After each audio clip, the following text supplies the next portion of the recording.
இப்போ ஆர்கே நகர் எலெக்ஷன்ல வந்து திரு விஷால் அவர்கள் போட்டி போடணும்னு விரும்புறாரு. அவருடைய ஃபார்மை வந்து ரிஜெக்ட் பண்ணி விட்டாங்க இல்லையா? கதையை சொல்றேன் கேட்டுக்குங்க.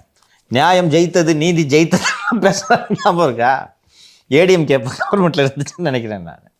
அந்த தேர்தலில் போட்டியிடுறதுக்கு அந்த இடத்துல இருந்து ஒரு அந்த ஓட்டர் லிஸ்ட்டில் பேர் இருக்கிறவங்க ஒரு 10 பேர் நாமினேட் பண்ணணும் திரு விஷால் அவர்களை. ஓகேவா? 10 பேரோ ஏதோ சர்டன் நம்பர் 10 சொல்லுவாங்க. அதான் முன்மொழிகிறேன் ப்ரப்போஸ் பண்ணுறேன் அப்படின்ட்டு ஒரு 10 பேர் ப்ரப்போஸ் பண்ணணும். திரு விஷால் அவர்கள் ஃபார்மில் இந்த ஆர்கே நகர் லோக்கலில் ஒரு 10 பேரை பிடிச்சி ஃபார்ம்லாம் ப்ரப்போஸ் பண்ணி கொடுத்துட்டாரு. கொடுத்த உடனே ஏடிஎம்கே ரூலிங் பார்ட்டி வேறு.